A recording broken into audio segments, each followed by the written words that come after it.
E aí pessoal, tudo bem? Aqui é o Jonathan e você está no Mundo Regulatório. Hoje o assunto é sobre carreira. Eu recebi uma dúvida de uma colega e aí eu resolvi fazer um vídeo para poder dividir aí a resposta com todo mundo, pode estar ajudando outras pessoas. Então, às vezes as pessoas veem os vídeos que eu faço, né, e se interessam pela área, né, de assuntos regulatórios. E a dúvida era como entrar nessa área, né? Bom, em primeiro lugar, vocês têm que entender que toda empresa possui uma demanda regulatória. A única diferença é que essa demanda vai ser pequena e outras vai ser grande. Nessas que têm uma pequena demanda regulatória, geralmente um outro profissional vai estar cuidando da área. Então você não vai ter um profissional específico, né, contratado só para cuidar disso, porque a demanda é pequena, não faz sentido. Então a gente acaba aproveitando um outro profissional para estar podendo estar fazendo esses processos. Já numa empresa que tem grande demanda regulatória, a gente vai ver alguns segmentos nos próximos slides, aí a chance da gente ter um profissional cuidando dessa área ou até um departamento somente para cuidar dessa área é maior. Então, com isso, o que eu quero dizer? Que as vagas, né, para a área de assuntos regulatórios, elas vão se concentrar em empresas que têm grande demanda regulatória. A não ser que você trabalhe numa empresa que tem pequena demanda e você queira pegar essa área para você, né, para acumular com outras atividades que você já faz. Então, qual que seriam as portas de entrada, né, para um departamento de assuntos regulatórios? Um estágio, né, mas é necessário você estar cursando algum curso, né?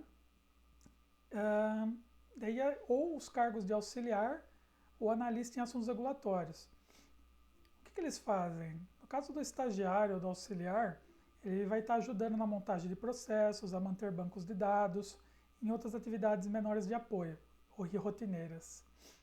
Já o analista de assuntos regulatórios, ele vai estar cuidando de estar acompanhando atualizações em leis, ele que vai estar fazendo a montagem final dos processos, está protocolando nos órgãos, ele que vai atender quando tiver alguma vistoria de algum órgão, vai tratar, né, montar algum plano de ação quando tiver alguma infração, etc. Então, se você achar alguma vaga, né, de auxiliar ou de analista, essas são portas de entrada aí para o mundo regulatório. Então, basicamente, assuntos regulatórios é atendimento a leis ou regulamentos. Então, vocês têm que ter isso em mente para poder, como que eu vou conseguir, né, ser contratado para uma vaga dessas, né? Então, primeiro vocês têm que ter em mente isso, que é atendimento a leis e regulamentos. O que irá determinar, então, uma maior aderência, né, a uma vaga, assim como com outras vagas de qualquer tipo de vaga, né, que estiver sendo ofertada, vai ser seu perfil e sua rede de contatos. Então, a primeira coisa que você tem que fazer é entender como sua formação te ajuda. Não existe lei que fala qual formação um profissional de assuntos regulatórios deve possuir. Então, em tese, você pode ser formado em qualquer coisa ou nem ser formado para cuidar de uma área de assuntos regulatórios. O que importa é o seu conhecimento na área. Obviamente, né, se você já é formado nessa área, conhece os processos da empresa, obviamente você tem aí uma curva de aprendizagem bem menor, né, porque você já conhece o processo. Mas não tem nada que impede uma pessoa que, né, seja de outra área ou não tenha formação estar cuidando da área. A experiência nesse caso aí conta muito. Às vezes é uma pessoa que tem muito tempo aí e que trabalha na área de assuntos regulatórios, mas não necessariamente é formado, né?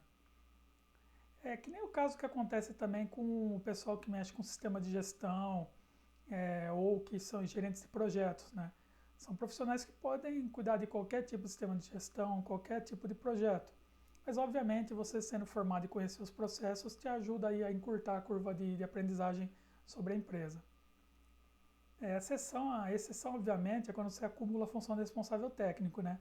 Então, nesse caso aí, não tem jeito, né? Então, dependendo do tipo de indústria, por exemplo, você vai ter que ser um químico, um farmacêutico, se você também assinar como responsável técnico, além de cuidar da área de assuntos regulatórios. Bom, outro ponto muito importante é o idioma. Então, imaginem, né, uma grande multinacional, né? Ela pode exportar seus produtos para outros países ou possui uma intensa comunicação com suas matrizes que estão em outro país. E também você vai poder ter que entender, né, leis ou regulamentos estrangeiros, né, ou submeter processos a agências, órgãos estrangeiros. Então, dessa forma, o conhecimento no idioma inglês ou espanhol, dependendo, obviamente, né, em qual é o contexto que a gente está falando, né, se for América Latina, ou se for Europa, ou se for, né, global, de modo geral. Então, ter o conhecimento nesses idiomas vai ajudar e muito, mas isso aí vai depender do tipo de empresa e segmento que você for atuar. Então, geralmente vai acontecer isso com multinacional que tem intensa comunicação com as matrizes, né?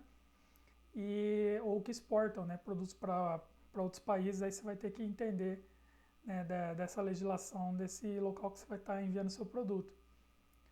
Apesar que hoje existe muita assessoria, despachante que pode ajudar a gente com isso, né? Mas é bom a gente ter um domínio mínimo aí nesses idiomas aí. Bom, por fim, você tem que buscar conhecimento geral e específico. Eu não recomendo fazer uma pós-graduação em assuntos regulatórios. As legislações mudam muito e às vezes é mais fácil se manter atualizado por si só ou com cursos pontuais. A não ser que você esteja consolidado dentro de uma empresa ou um segmento e, sei lá, uma promoção, uma maior visibilidade dentro da empresa depende de uma pós-graduação. Aí, se você já vai ter que cursar mesmo, então faça uma de assuntos regulatórios, mas é um conhecimento que depois você vai ter que se manter atualizado, não tem jeito. Você vai fazer uma vez, né, vai obter aquele conhecimento, mas esse conhecimento aí ele vai estar sempre se renovando através de novas leis ou alterações de leis que vão ser publicadas. Então, aqui alguns exemplos, né, de agências regulamentadoras federais no Brasil. Então, empresas que são reguladas por essas agências, elas são empresas que provavelmente vai ter um profissional, uma equipe de assuntos regulatórios. Então, a gente tem a Anatel, no caso das telecomunicações, a ANA, no caso da Agência Nacional de Águas, a Ancine, no caso da indústria de cinema, a ANEEL, no caso de energia elétrica, a ANS, no caso da saúde, a NTT, no caso de transportes terrestres, a ANTAC, no caso de transportes aquaviários, a Anvisa, né, que é a Agência Nacional de Vigilância Sanitária, vocês já ouviram falar em outros vídeos meus, a ANP, Agência Nacional de Petróleo, também já comentei em outros vídeos, e a ANM, Agência Nacional de Mineração.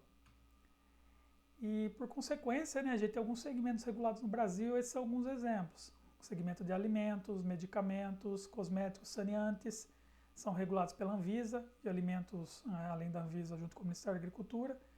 De agrotóxicos, são regulamentados pela Anvisa, pelo Ministério da Agricultura e pelo IBAMA. De combustíveis, lubrificantes e solventes, são regulamentados pela Agência Nacional de Petróleo. E de produtos químicos, né, que a gente tem várias leis, tanto no Ministério do Trabalho, no caso do GHS, NR26, como de produtos perigosos, né, daí as normas expedidas pela NTT e outros. Então, minha recomendação final, né, para você que quer ingressar na área regulatória. Então, primeiro, aprenda sobre assuntos regulatórios em geral, como funcionam as coisas para qualquer tipo de empresa segmento. Então, como eu disse, a demanda regulatória aplica a qualquer empresa.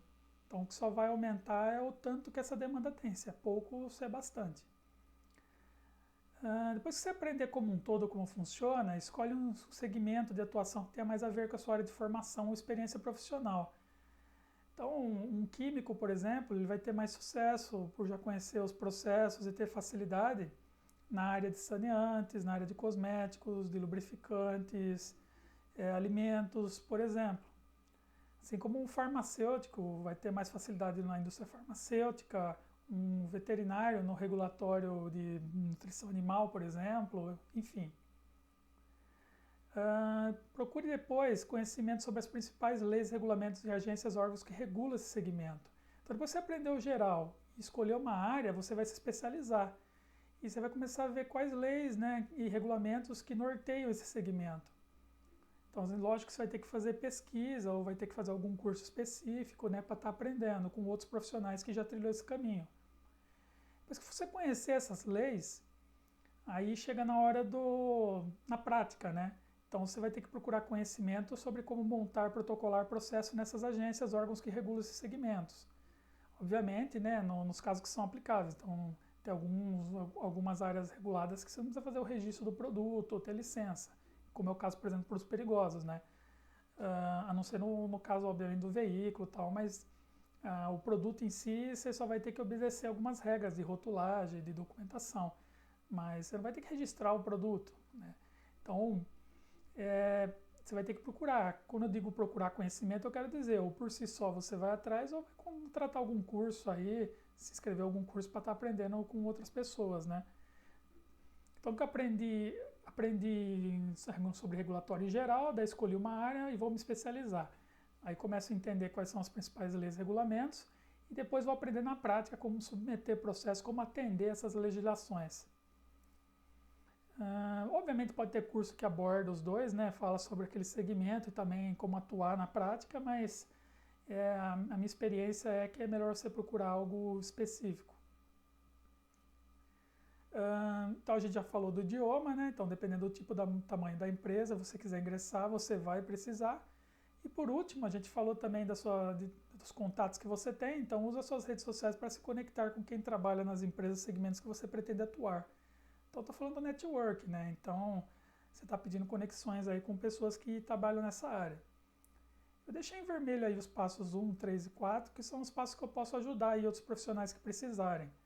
Então, minha especialidade é principalmente o item 1, né? Atender a parte de assuntos regulatórios em geral, como que funciona, né? Eu tenho uma metodologia que qualquer tipo de empresa pode estar entendendo quais são os requisitos que ela tem que atender, como gerir isso daí de uma forma eficiente.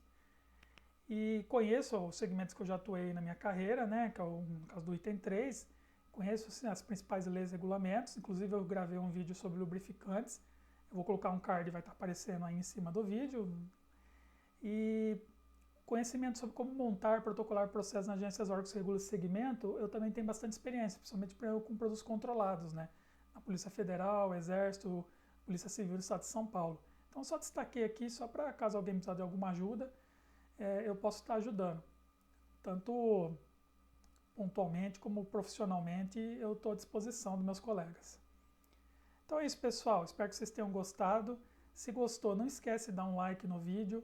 Não se esquece de se inscrever no canal, porque isso ajuda muito a estar incentivando a trazer mais conteúdos para vocês.